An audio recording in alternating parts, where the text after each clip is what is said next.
Ya, bismillahirrahmanirrahim. Assalamualaikum warahmatullahi wabarakatuh. Waalaikumsalam. Sebelumnya, perkenalkan, nama saya Nurul Fadilah, semester 7 dari peminatan MPK. Di sini saya mau nambahin aja dari sebelum-sebelumnya ya, dari Kak Fadli, Kak Ainal, sama Kak Faras terkait teknis maupun non-teknis mengenai seminar kesehatan nasional.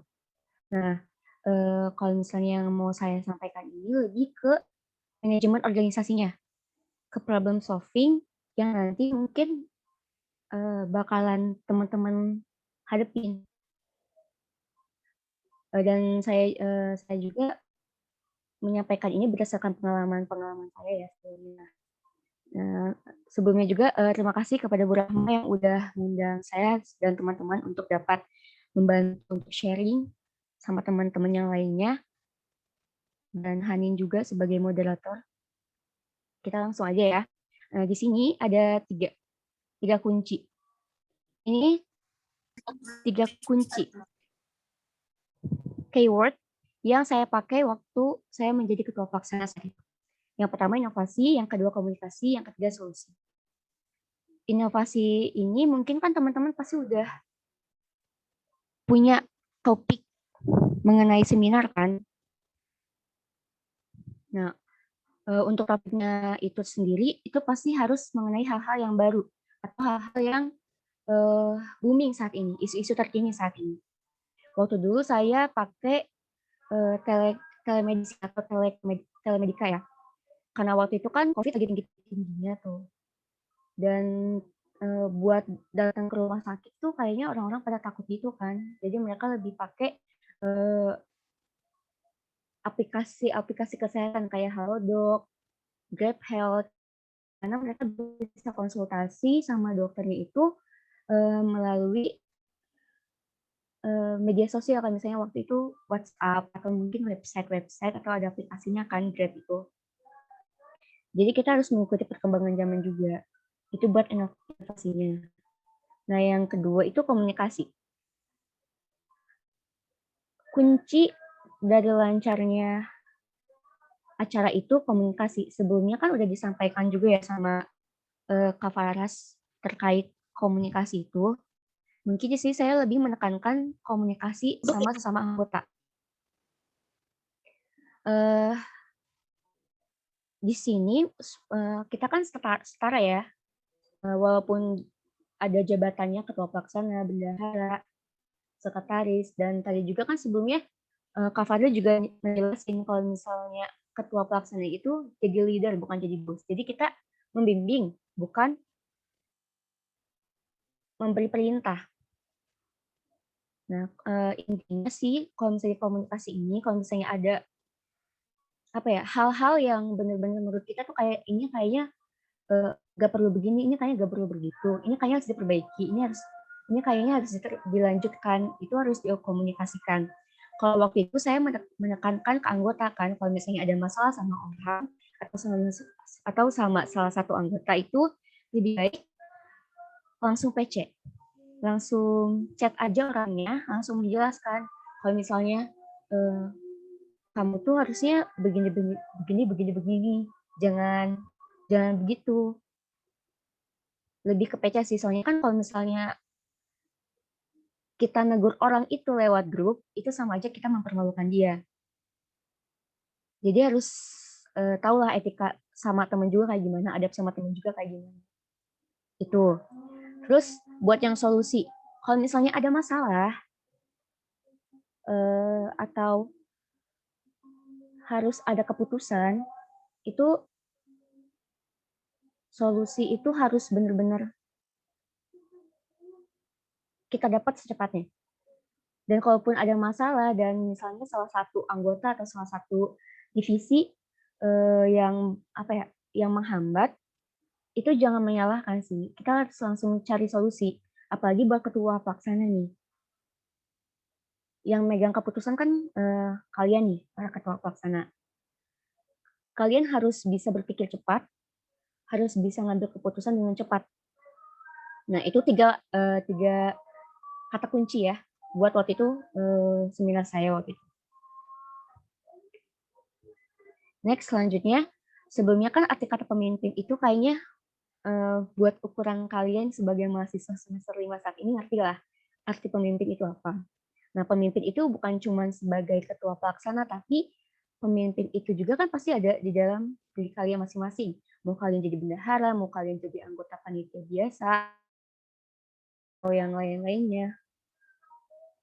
Kalian itu tetap jadi pemimpin. Nah, untuk jadi pemimpin yang baik, untuk membantu melancarkan acara, kalian harus pertama jadi solution maker. Sebenarnya saya udah menjelaskan kan solusi untuk di acara ini tuh kayak gimana. Jadi kalian harus punya satu kepala untuk mendapatkan solusi terbaik. Walaupun sebelumnya kan kata Aina juga kita nggak mungkin bisa kan menggabungkan banyak kepala. Pasti bisa, cuman pasti ada rasa sulitnya. Nah, ini tugas ketua pelaksana atau tugas teman-teman yang lainnya itu buat menemukan solusi terbaik. Jadi kita jangan menyalahkan dan bilang kayak, kata gue juga apa, kan benar kan apa yang dibilang sebelumnya. Jangan kayak begitu. Justru kita langsung harus pikir cepat kayak, oh ya udah berarti nanti kita begini, begini, begini. Itu buat solution maker-nya. Terus yang kedua, listener, pendengar. Pemimpin itu harus menjadi pendengar yang baik. Jadi ketika koor maupun ketua pelaksana ataupun anggota-anggota yang lainnya, ketika teman-teman menyampaikan saran atau kritik atau teguran, itu harus didengar. Ini lebih ke introspeksi diri. Kayak ketika kita ditegur atau kita diberi saran, kita harus mikirin kayak, oh mungkin ini emang yang terbaik atau mungkin itu masih kurang optimal saran yang udah dikasih. Berarti kita harus mengupdate saran-saran yang sebelumnya udah dikasih. Terus yang terakhir, visionary. Kita harus bisa melihat ke depan. Kayak sebelumnya kan dijelasin juga ya sama Kak Fadli, Kak Ainal, sama Kak Faras terkait sponsorship sama dana sama danusan kan. Nah, kita harus mikirin ke depan. RAB udah kita pegang. Otomatis semuanya udah tercatat kan apa yang kita butuhin, berapa banyak yang kita butuhin. Nah, ketika ketika kita udah dapat pegangan itu, otomatis kita tahu ke depannya kita harus dapat berapa dana itu untuk pemateri. Kita harus mikir ke depan. Oh, biasanya sih dirjen ya. Biasanya kita ngajunya ke dirjen. Direktur jenderalnya tuh pasti sibuk kan. Nah, pasti dialihin ke asistennya atau ke bawahannya. Yang penting tuh kita tetap follow up. Intinya visionary itu jangan pesimis. Kita harus optimis. Walaupun uang segini, tapi demi mencapai peserta yang mencapai target kita di awal, teman-teman di sini pasti sebelumnya buat target kan. Peserta itu kita harus mikirin ke depannya kayak gimana. Kita harus ngasih umpan kayak tadi kata Kak Fadli bilang, kita harus kasih umpan yang terbaik yang kita punya. Kayak misalnya kan waktu itu SKP sih. Biasanya kan peserta tuh kan sebelumnya dikasih tahu SKP. Nah, kita juga harus mikir SKP mana nih yang paling banyak dibutuhin biasanya, tapi jangan lupa juga harus sesuai sama topik kalian. Nah, selanjutnya ini bidang yang kemarin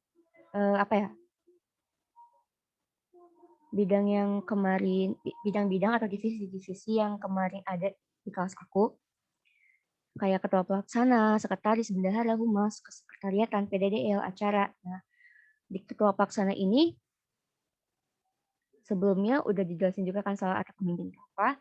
Sebelumnya sama Kak Fali juga dikasih tahu nih. Kalau ketua pelaksana itu harus jadi wadah buat anggota-anggotanya itu entah itu berkeluh kesah atau bertanya atau minta saran ke ketua pelaksana. Terus harus punya apa ya? Bukan punya sih, harus bisa berpikir cepat ketua pelaksana. Waktu itu pengalaman saya waktu itu susunan acara udah ada, jam-jamnya itu udah benar-benar udah fix. Tiba-tiba hamin 1 jam, apa hamin 2 jam gitu waktu itu, dua pemateri itu nggak bisa sampai akhir. Otomatis susunan acara yang udah berbulan-bulan disusun itu harus diubah dalam hitungan jam. 1 jam kalau nggak salah itu. Sebelum ya 1 jam. Kita harus ubah yang tadinya pertanyaan itu diskusi pertanyaan itu ditaruh di akhir. Sekarang waktu itu diubah jadi dibagi tiga sesi. Jadi habis pemateri ngejelasin materi itu langsung tanya jawab. Karena gara-gara di pemateri pertama sama kedua itu nggak bisa sampai sore. Waktu itu mulainya jam 1 ya kalau misalnya acara aku waktu itu. Dan itu kita benar-benar harus berpikir cepat. Waktu itu kan acara panik dong, kayak ini gimana pemateri ini nggak bisa. Kalau misalnya sampai akhir pertanyaannya gimana ya, otomatis kan ketua pelaksana ada andil di situ buat ngambil keputusan. Itu berarti harus berpikir cepat dan ketua pelaksana juga harus tahu gambaran acara itu kayak gimana. Mungkin memang acara itu dipegang sama divisi acara, tapi untuk pengawasannya sendiri itu dipegang sama ketua pelaksana. Ketua pelaksana harus tahu rincian acaranya itu kayak gimana. Dari mulai jamnya. Jam dimulai itu jam berapa. Untuk pembukaan itu berapa menit. Untuk pemateri pertama sama pertanyaan itu berapa menit. Ice breaking berapa menit itu harus tahu ketua pelaksana. Biar korlapnya nanti, koordinasi lapangan itu yang dari acara kayak gitu-gitu. Nah, buat yang sekretaris mungkin sebelumnya dikasih tahu kan ya mengenai permohonan dana, terus mengenai TOR, mengenai sponsorship juga untuk proposalnya itu kan sekretaris. Sebelumnya udah jelasin ya, jadi saya nggak perlu ngejelasin lagi. Nah, buat bendahara ini, uang itu sensitif. Jadi harus apa ya? Catatan pemasukan dan pengeluaran itu benar-benar harus ditulis dengan lengkap. Tanggalnya, dari mananya, bukti atau kwitansi biasanya ada, dan jangan lupa juga sekretaris buat disposisi ya. Biar lebih mudah aja buat ngambil uang. Itu buat sekretaris tadi. Saya balik lagi lupa. Nah, buat yang bendahara itu masalah pemasukan dan pengeluaran. Humas sebelumnya tadi udah dijelasin sama Paras, sama Ainal, sama Adi, dan itu menurut saya cukup juga. Cuman saya mau nambahin pengalaman dulu. Saya waktu itu humas ada 8 orang. Nah, saya membagi-bagi di situ. Ada yang megang sponsorship, ada yang megang media partner, ada yang megang permohonan dana. Terus yang kesekretariatan, ya megang absen, megang peserta juga, itu kesekretariatan. Soalnya kan form pendaftaran itu dibuatnya sama kesekretariatan. Terus yang di PDDL, nah di PDDL ini harus ngerti teknis-teknis nanti di sana. Sebelumnya kan ini webinar ya kan ya, online kan ya. Nah, kalau misalnya online otomatis ya online Kak. Oke, benar. Kalau online otomatis kan dia seenggaknya buat di PDDL ini ngerti lah laptop kayak gimana, kendala-kendalanya itu kayak gimana. Terus buat yang wifi itu kan di Vkes kan emang ada ya wifi. Nah, buat buat cadangan atau plan B-nya itu waktu itu dari kita itu minta tolong ke UKSI. UKSI apa? Pokoknya bagian direktorat aja yang masalah jaringan. Nah, itu buat PDDL. Nah, yang terakhir ini acara. Acara itu benar-benar menurut saya complicated sih. Cukup complicated. Soalnya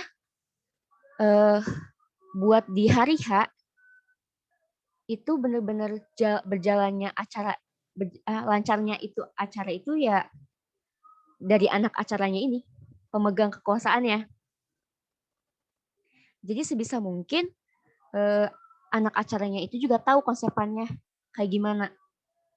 Lebih sering ambil contoh sih, webinar-webinar yang lain, misalnya ambil kayak oh di webinar yang ini maaf di webinar yang ini itu susunan acaranya terus ada icebreaker-nya itu kayak begini kayak begini kayak begini. Acara tuh harus ada ide sih lebih tepatnya. Apalagi naruh jamnya itu harus, perhitungannya itu harus tepat. Jangan sampai salah. Itu buat acara. Sebenarnya banyak sih yang mau disampaikan. Cuman kayaknya cukup sih buat di acara ya. Soalnya acara tuh benar-benar yang harus benar-benar diperhatiin. Karena titik puncaknya itu ya ada di acara.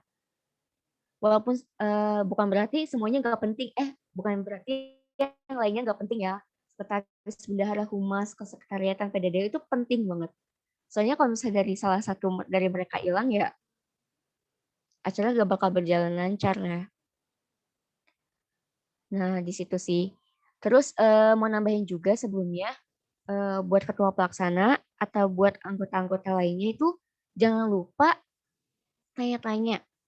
Soalnya waktu itu saya juga sebagai ketua pelaksana, saya nanya ke Kating, ke kakak tingkat yang angkatan 2017.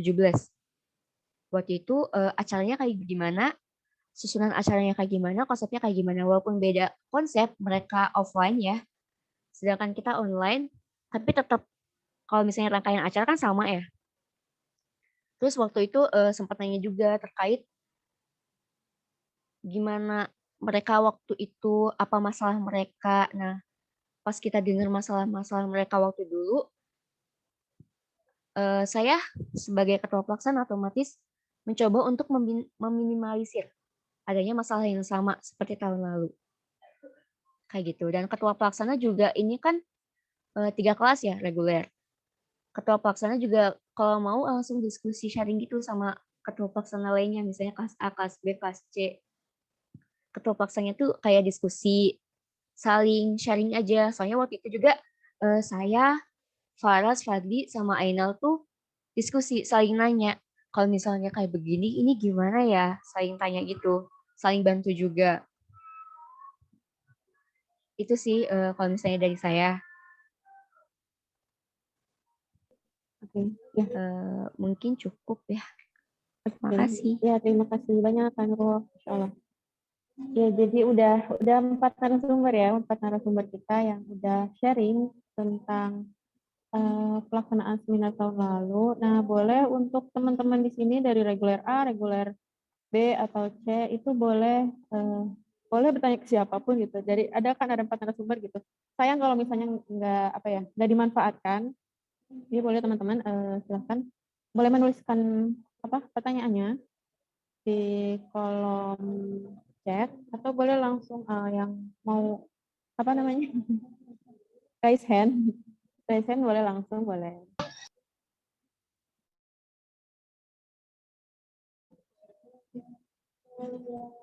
Sambil menunggu dari teman-teman yang bertanya, saya mau ini aja ya, mau minta tanggapan dari para ketua pelaksana tahun ini. Ya, oke. Kita keep dulu ya pertanyaannya. Saya mau minta tanggapan dari ketua pelaksana tahun ini dari kelas reguler A, reguler B, dan juga reguler C terkait ini, apakah sudah siap gitu untuk memimpin, untuk menjadi leader bagi teman-temannya untuk melaksanakan acara insya Allah akan diadakan beberapa bulan ke depan. Oke, mungkin saya minta dari kelas reguler A. Saya tidak tahu siapa ketuanya, jadi boleh silahkan langsung ini aja, langsung menanggapi saja.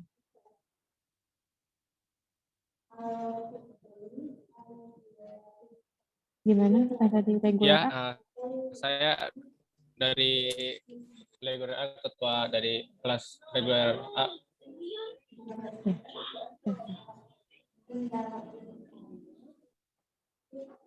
Boleh menanggapi apa yang tadi udah disampaikan dari para narasumber ya? Atau mau ada pertanyaan juga boleh?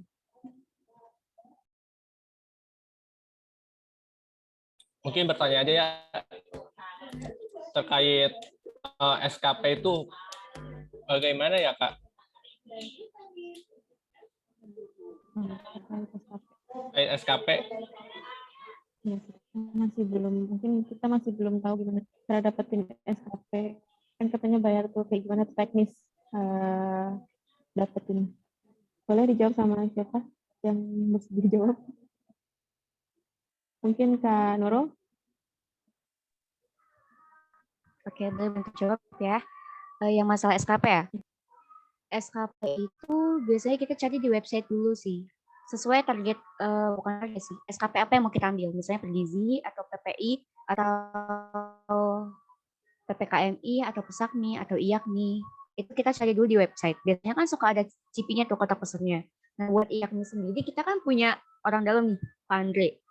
Nah, biasanya Pak Andre tuh minta surat. Nah, kita tinggal sekretaris tinggal buat suratnya, ajuin ke Pak Andre. Nah, biasanya IAKMI itu syaratannya tuh pemateri salah satu itu harus dari IAKMI.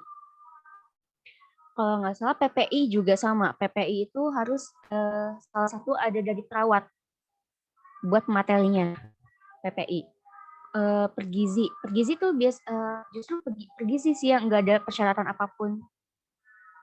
Nah, biasanya juga di websitenya itu ada keterangan satu SKP-nya itu berapa. Nah, waktu itu kalau nggak salah Pergizi satu SKP-nya itu 500.000. Terus IAKMI kalau nggak salah satu SKP-nya 700 atau berapa gitu, saya lupa waktu itu. Nah, kalau PPI waktu angkatan saya satu SKP-nya itu 750. Dan itu nggak bisa dinego ya, itu kan udah apa ya? Nanti kalau misalnya udah dapet apa ya, diterima sama mereka suratnya, disetujui, biasanya ada balasan email. Nah, emailnya itu nanti keterangan kalian harus transfer kemana, bayarnya seberapa. Tapi biasanya kita ngajuin nih 3 SKP, paling di ACC-nya tuh 2 SKP doang. Waktu itu saya juga soalnya pernah ngajuin 3 SKP ke IAKMI, tapi yang di ACC itu 2 SKP doang. Jadi setelah kita bayar itu bakal ada surat SK-nya, surat keputusannya dari pihak dari pihak organisasi profesi ya, dari Pergizinya, dari IAKMI-nya, dari Pesakmi-nya, dari PPI-nya. Itu nah surat SKP-nya itu kan otomatis ditaruh di sertifikat. Nah, itu buat SKP-nya sendiri. Cukup dimengerti nggak? Iya Kak, cukup. Tambahan ya. Menambahi dari Teh Nurul untuk SKP. Kalau SKP kan persyaratan untuk mengajuinnya kan pertama kalian itu harus buat namanya TOR. Nah sebelum kalian membuat TOR itu kan artinya harus pemateri itu harus fix dulu sebelum membuat TOR pemateri harus fix. Nah ini pentingnya melobi ketika untuk mendapatkan pemateri. Makanya semakin cepat kayak mendapatkan TOR, semakin cepat untuk turunnya SKP. Nah, kalau SKP kan sudah ada apa namanya TOR. Nah, tadi Teknolo sudah menyampaikan kirim lewat via email atau menyampaikan langsung ke kantornya. Kalau saya itu Persagi itu langsung ke via email atau kalau nggak salah bukan ke via email, langsung datang ke Persagi yang ada di ini Marzuki Mahadi. Kita sampaikan tornya, nanti mereka langsung konsultasi. Setelah itu nanti ada jawaban dari si Persaginya melalui email. Nah nanti biayanya berapa nanti disampaikan di email tersebut. Gitu, kurang lebih seperti itu. Mungkin ada tambahan dari Ainal terkait Paki ya. Ainal silakan tambahkan. Boleh untuk Ainal atau Kak Fadli boleh menambahkan dari pengalaman gitu. Saya nambahin, Ainal dulu ya. Boleh Ainal dulu. Ya sih, makanya itu dari tadi kan Paras bilang kan harus dulu tornya dan pematerinya. Makanya itu pemateri itu harus di follow up dari jauh-jauh hari, Napa. Jadi kayak dihubunginya itu dari jauh-jauh hari untuk fixan tor itu aja sih. Untuk paki sih sama aja kemarin harganya ya 750 itu untuk 1 SKP kalau atau 2 SKP. Itu paki itu kayak persatuan yang ketiga gitu. Itu aja sih. Mungkin dari saya. Boleh Ibu tadi mau menambahkan? Ya, jadi untuk bayar SKP itu kita ada perhitungannya berapa SKP yang didapat. Nah, berapa SKP yang didapat itu perhitungannya dari narasumbernya level apa, jabatannya apa. Nah, makanya tadi Faras juga menyampaikan tornya itu fix ya, karena itu akan terkait dengan SKP kita berapa. Jadi kita nggak bisa minta ya, kita cuma bisa ngasih tor, nanti mereka yang akan menghitung. Gitu. Itu untuk SKP.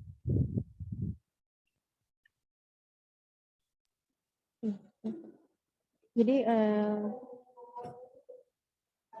insya Allah cukup jelas ya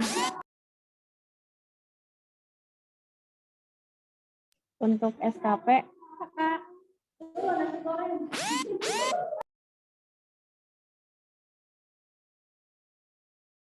Ya, itu untuk SKP ya. Oke.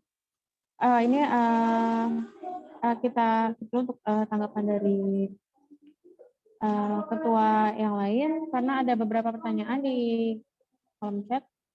Nah, dari Philip Muhammad Samit itu bertanya terkait etika komunikasi ke narsum sekelas menteri. Mungkin apa ya? Contoh gimana cara berkomunikasi sama menteri gitu. Karena kan sekelas menteri gitu. Mungkin Philip mengundang menteri kali. Ya.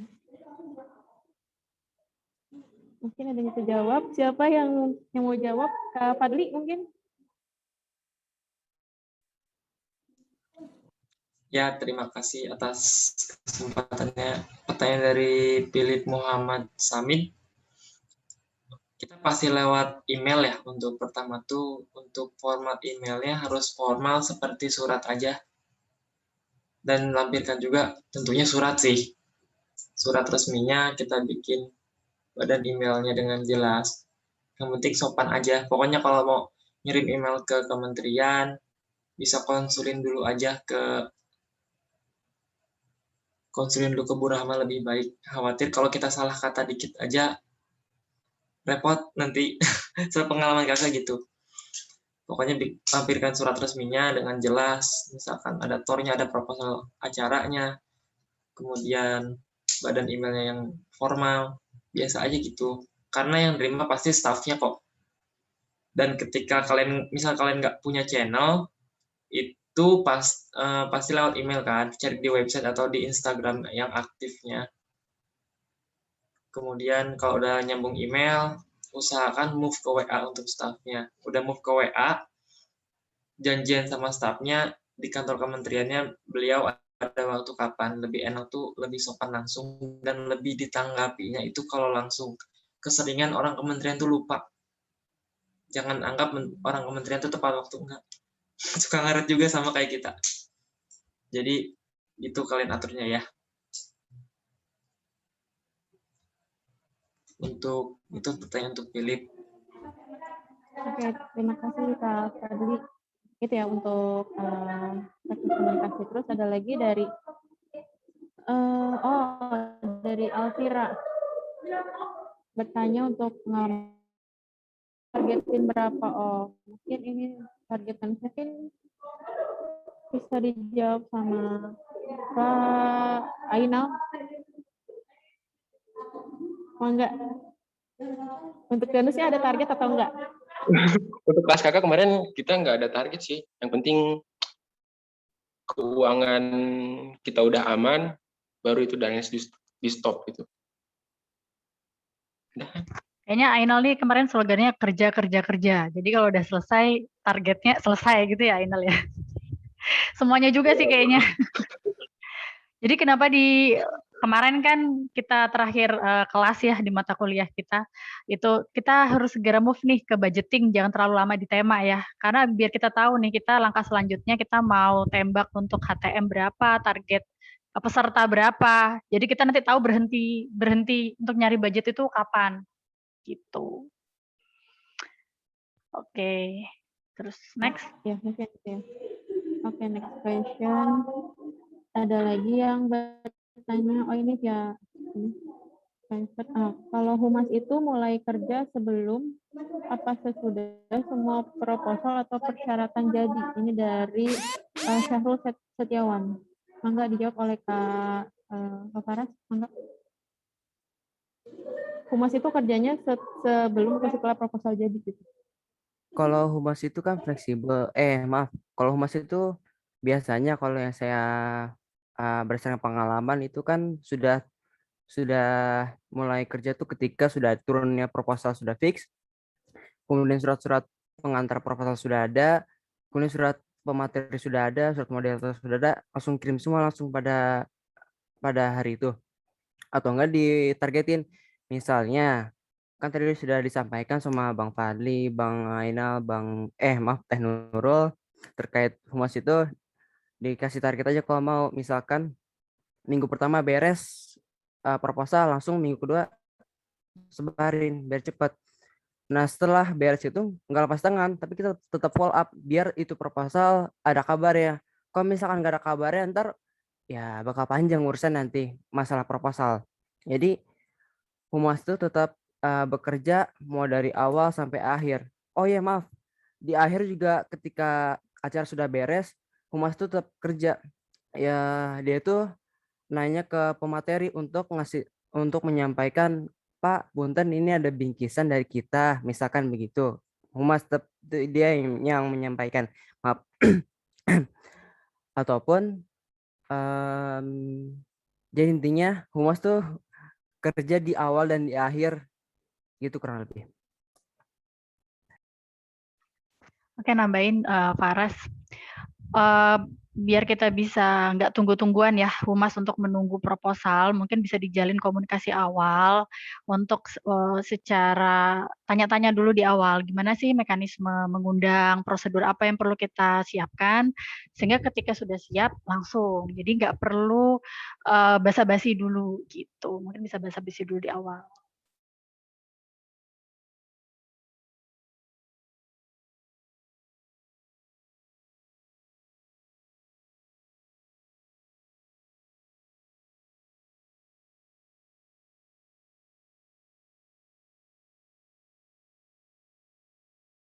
Itu maaf tadi saya harusnya. Bagaimana Bu? Sudah cukup? Tadi saya nggak ada jadi nggak dengar suara Ibu Mas ya. Ada lagi next question. Danus kan jualan nih dari Anis Andrea. Ini sebagai anak Danus kan lagi pandemi itu gimana? Lagi pandemi kan agak susah ya. Gimana cara ngatasinnya biar laku? Mungkin tadi kurang nyimak. Boleh Kak Nurul? Oke, bantu jawab sama nambahin jawaban yang sebelumnya juga ya. Kalau masalah apa yang nanti kita jual saat danusan, itu kita lihat dulu pasarannya itu gimana. Yang terkenal itu sekarang tuh apa makanannya. Yang lagi banyak diminatin itu apa.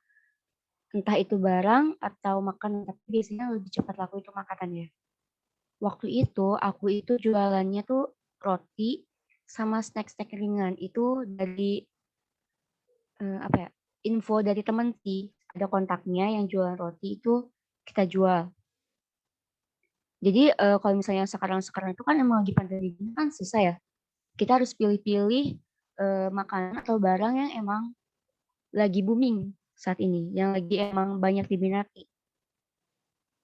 Jadi kalian harus research sih, harus cari sesuatu barang atau makanan yang emang yang apa ya, yang emang lagi diminati aja saat ini. Nah, buat yang sebelumnya izin menambahkannya masalah target. Kalau waktu itu sepengalaman saya di kelas saya itu waktu itu kita nargetin satu orang itu minimal ada yang beli satu. Soalnya kalau misalnya enggak ditargetin, target kita nggak bakal tercapai. Itu minimal ya satu orang. Waktu itu ada berapa orang itu panitia? Kalau nggak salah ada 28, kalau saya 30 ya. Pokoknya satu orang itu harus beli minimal satu dagangan. Kan Danus itu kita open tiap minggu, open PO-nya itu tiap minggu. Jadi otomatis tiap minggu itu seenggaknya panitia harus beli satu barang. Entah itu dia yang beli atau teman-temannya yang beli. Yang penting si panitia itu ngebantu ngejual satu makanan atau satu barang buat ngebantu acara kita. Nah, itu buat yang danusan. Udah.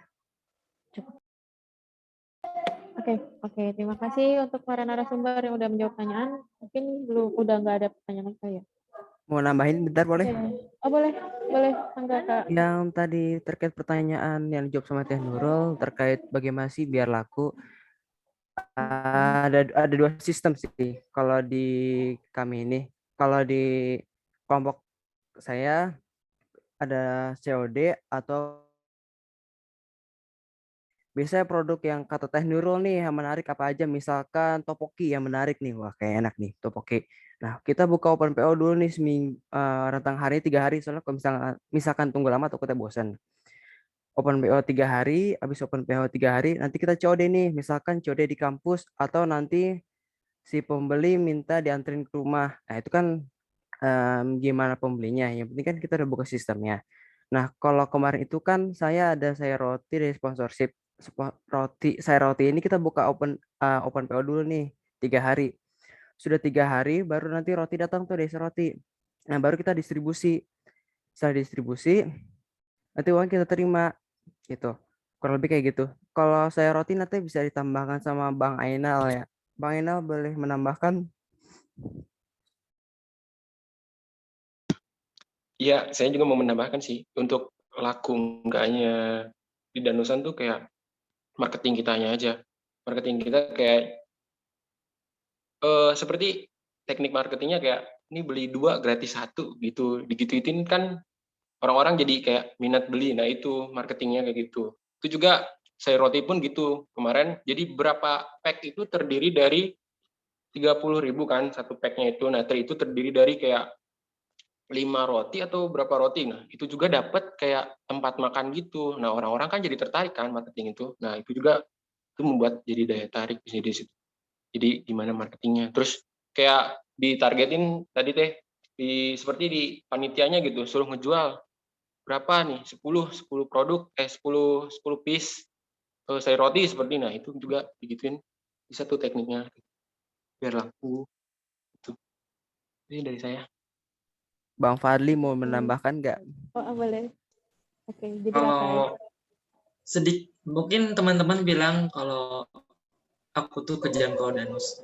Kenapa kejam? Karena kita pasti patungan modal. Yang kedua, wajib hukumnya. Misalkan barang ada berapa nih, kita wajibin satu orang tuh wajib kejual 5 dalam target 2 minggu. Mau nggak mau tuh 5 harus kejual. Kalau nggak kejual, lu nombok sendiri pakai duit sendiri. Aku tuh gitu sistemnya. Jadi agak kejam, tapi alhamdulillah dengan gitu pada berhasil sih. Awalnya mereka ngeluh, tapi mereka berhasil. Gitu sih. Ketua harus agak kejam. Jangan terlalu nurut teing sih. Nanti kita malah pusing sendiri. Jadi ditargetin dan diwajibin. Mau nggak mau harus laku. Kalau nggak laku ya udah bayar sendiri pakai duit sendiri. Tapi akhirnya mereka jual juga. Akhirnya meskipun waktu agak lama. Gitu aja. Targetin ya pokoknya. Wajib. Harus agak kejam. Jangan terlalu baik. Oke,